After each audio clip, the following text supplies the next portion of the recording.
Hi, how you doing today? This is Scott Kidd, the yacht captain investor. I have Izabel Parreira here today. She's a commercial property manager and syndicator. How you doing today, Isabel? Hey Scott, thank you for having me. I'm doing great, thank you. Thank you so much for being here. And for people that don't know who you are, please just tell us a little bit about yourself. Sure. I am, besides being a mom and a wife, I am also have been a commercial property manager for over 16 years. And while I was managing properties, commercial properties, office and retail, I found out about syndication and fell in love with that and invested myself as a limited partner in 7 properties. And then I decided, to invest actively like a general partner. So, and then now I also decided to move from the cold weather in the north of the country to the beautiful weather like scene as you and I have in our background to Florida and invest like more full-time and more actively into syndication. I recently purchased a self-storage facility of 650 units locally, and so I'm spending my time managing that and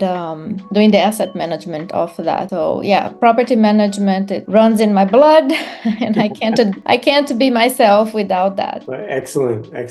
Well, would you say, I see that you started out as a limited partner. Would you recommend that to other people that are starting out that want to get into syndications or passive investing before they become a general partner? I do. I really do. I think actually for a lot of people, probably the limited partnership is going to be the best than general partnership because, a lot of people, including myself, had the idea that, oh, you make more money being a GP, but you make more money, but you work 1,000 times harder. Yes. There is a lot of involvement and, you are the person that needs to resolve everything. I thought about getting to be a GP because I had 15 years of experience managing properties. So I was like, that will be easy for me, I can do that with my eyes closed. But you forgot that there is, like the looking for the properties as well that you don't do on a property management job, right? So finding the right property, doing the underwriting and doing the due diligence, the period of purchase, it's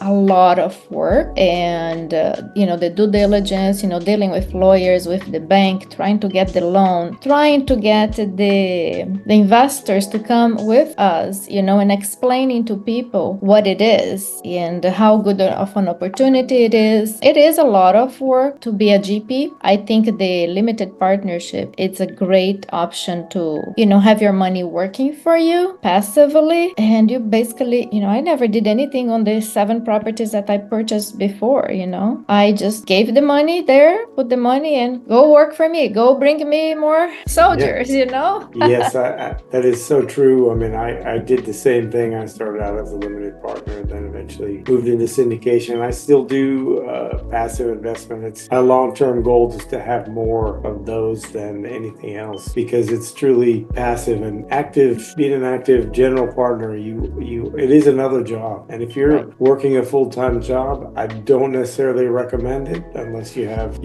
I guess open hours and stuff like that where you could be flexible and do that because it takes a lot and you are responsible. You have a fiduciary responsibility for all your investors and your partners, and there's a lot more that goes into it. Like you're exactly right. And you as a property manager, what is something you look for in a syndication as a commercial property manager? Like if you're vetting a third party property management, what is something you look for in a third party for commercial property manager? I think the experience for sure, right? And that is what we did when we were looking for a property manager for the storage. We look that they have experience. They know, we like to meet with them in person besides just talking, online, and have the feel and have like the track record, right?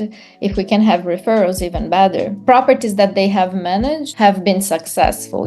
How it was before when they started and what it is after they started, what changes did they make, what changes they implemented. So it's like not like a high level conversation with the property manager, but like more deep dive, because your business, your syndication, your business plan is going to depend a lot on the property manager. So, taking a property management company that does multifamily to do storage is not the same.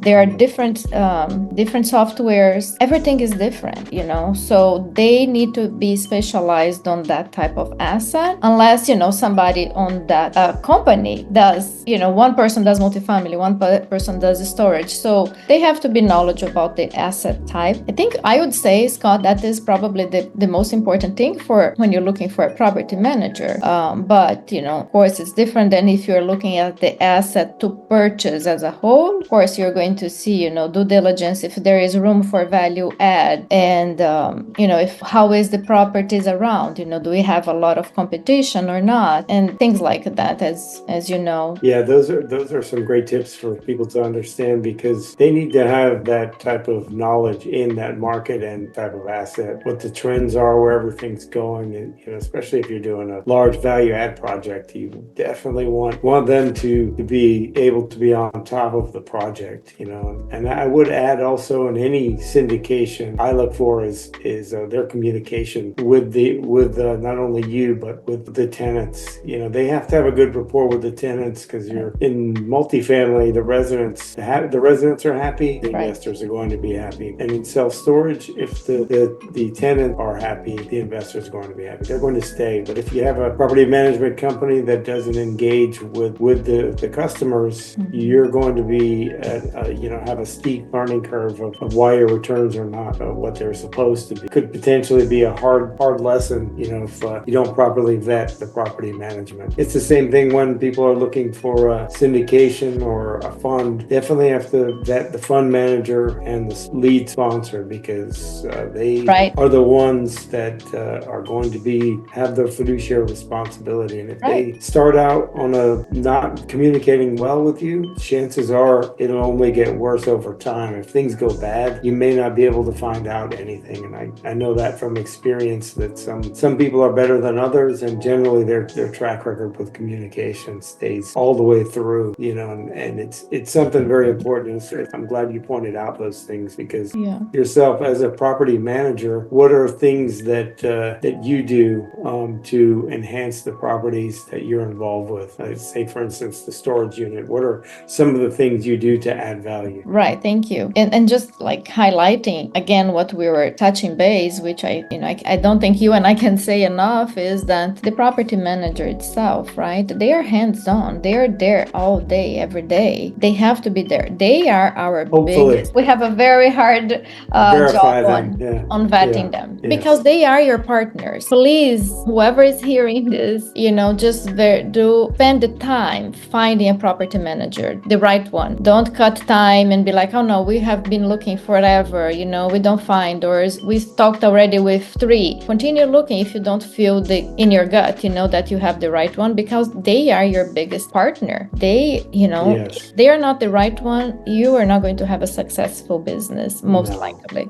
So and being a GP, going back a little bit, Scott, and I'll answer your question, is that is just like Scott said, if you don't have, probably better for who doesn't have a full-time job, because it's like having your own business. So it's your business.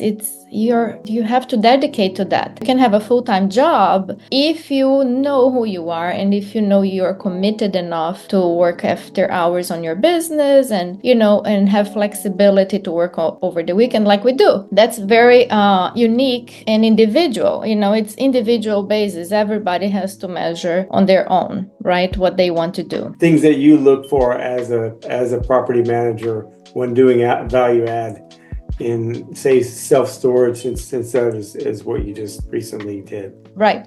So we looked, for example, rents, how was the rent in the market, how, and I'm talking about this property, but usually as a whole general rule, right? On multifamily, industrial, whatever you're buying, you are going to look for, does it have room to improve? How to improve how? On rent, or on the physical asset? Does it need to be renovated? Does it need a new asphalt? Does it need new remodeling on the bathrooms or kitchen, whatever? So that's the value. Does it have washer and dryer? If it doesn't have, maybe we implement that and we raise the rent a little bit more. That is going to, a lot of people, I'm saying more, amplifying a little bit more, Scott, because a lot of people don't understand what that means, the value add. So I just want to try to explain a little bit what is value add. It's just you're adding, is literally what the name say. You're adding value to the property that, you're spending money. You're spending money at that time. But whatever you are investing money in the property, after like 3-5 years, whatever is your business plan, you're going to have that money,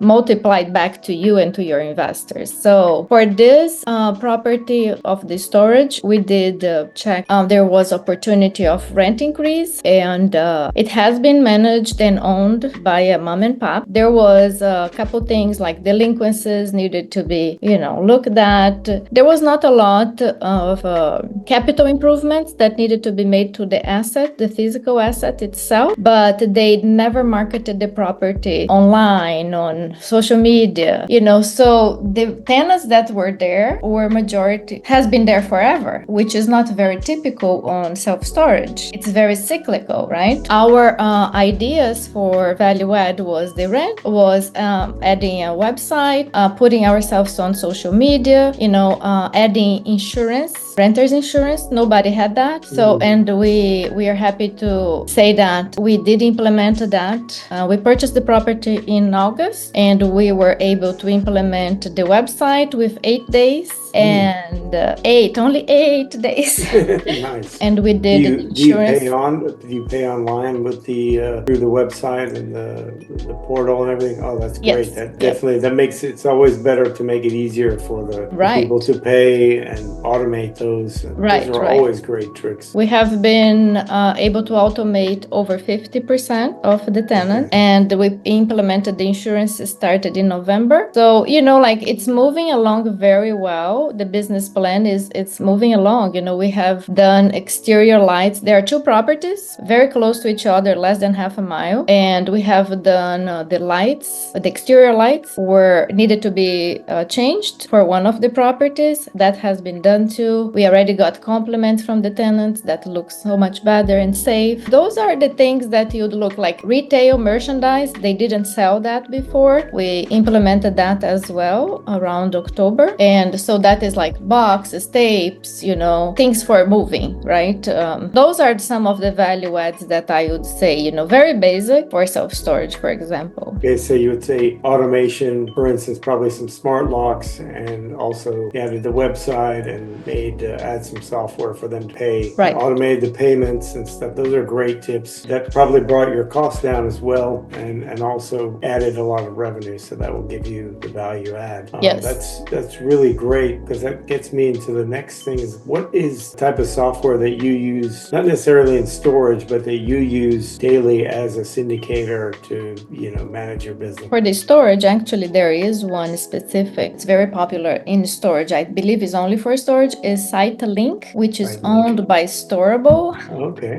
So it's SiteLink and Storable and StoreEdge. It's like 3 companies in one. So they do all the tenants payments, all the reporting, the basic reporting of the money coming in. And of course, we have to hire a bookkeeper to do all the money going out and to, do the P&L and all that together. But for when we are getting investors into the business, into coming in along with us when we are starting, right? We used cash flow portal. Yes. So that's where we got the money from our investors, and that's how we are going going to make the distributions to there, and we send newsletters through that avenue. And on the day-to-day basis, to communicate with investors, or in general, not just for this portfolio, it would be like, for me, I've been using HubSpot.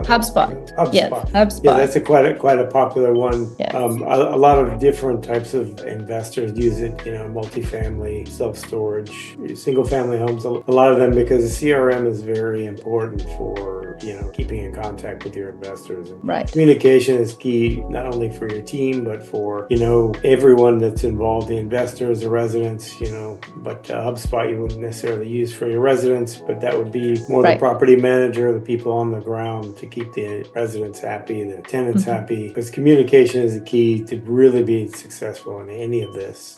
For sure. What is some advice that you could give to someone that's, say, starting out or trying to maybe go from being a limited partner investor to potentially being an active investor in commercial real estate? Have a lot of energy, time, be ready to make sure that you like to be and you want to be hands-on, because like we were saying, you have to dedicate a lot of time. It's your business, basically. You might have partners, but it's still, you also have the responsibility, with your partners, with your investors, with the tenants. I think it's just being very mindful of what you're doing, and knowing yourself. It might look like sunshine and butterflies out there, but and you don't get paid right away. Yeah, you only sometimes not at all. I mean, that's why, as you were saying too, it's best to be a limited partner. Yes. You don't have really any investment of time, and you invest your money. If you want your money to work for you, I wouldn't be a GP. I just would be a limited partner, right? Yes, that is the long-term goal for myself. That's right. Smaller active portfolio, a couple of few GP positions, and majority is going to be limited partnerships. And people that I know, like, and trust, because that's the most important thing, that are operating the properties efficiently, are going to have my best interest, and they're aligned with what I want and they understand what my goals are for myself and my family. I think those things are really important, that investing with any syndicator or any sponsor is to make sure they have an aligned interest with yourself, and they have skin in the game. They have if you lose, they lose, that type of thing. But if they win, you win, that kind of thing. But I mean, I think the mindset, and knowing yourself is the most important. Yes. Because I mean, once you are in, you really can't back up. No. It's not fair with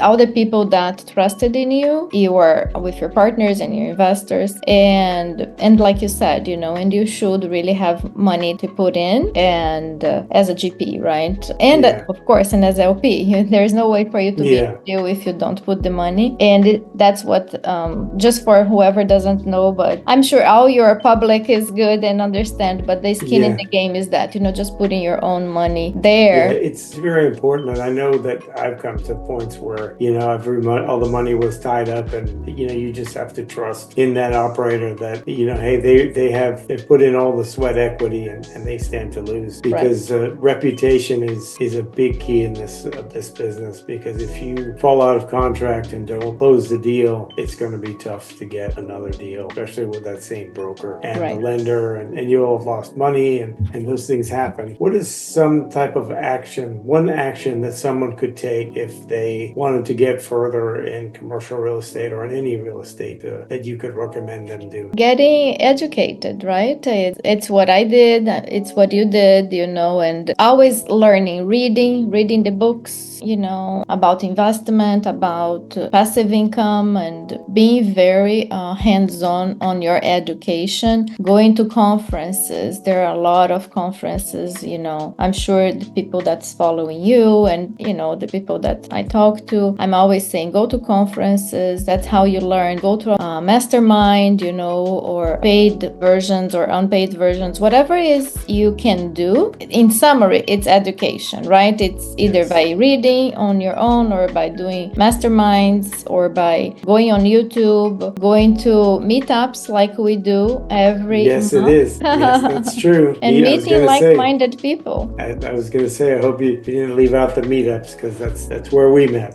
Exactly. Yeah, it's a great way to meet like-minded people. All the people that I'm partners with, and I met you, I met Tyler, and another person there that goes to our meetup. They know what they want already, and they're serious. They're not joking. They're not, right. So they're going to be on that place. Mm-hmm. So that is a great location to meet people and to find partners. You might find a partner that has experience already, that has gone through many syndications in the past to partner with. Vetting the people, know who you're putting your money with. Don't put the money just with somebody that, hey, I have this deal and come here. Go research the person. See how many, if they have gone through a full cycle of a deal. Okay, I purchased the property, 6 months ago. Okay, I did too. I purchased a property 6 months ago as a GP, but I have been doing it for 3 years as an LP, right? But I invested on people that had a track record in a full cycle, so I don't get burned. I mean, there is a great way. It depends, right? There's a great way.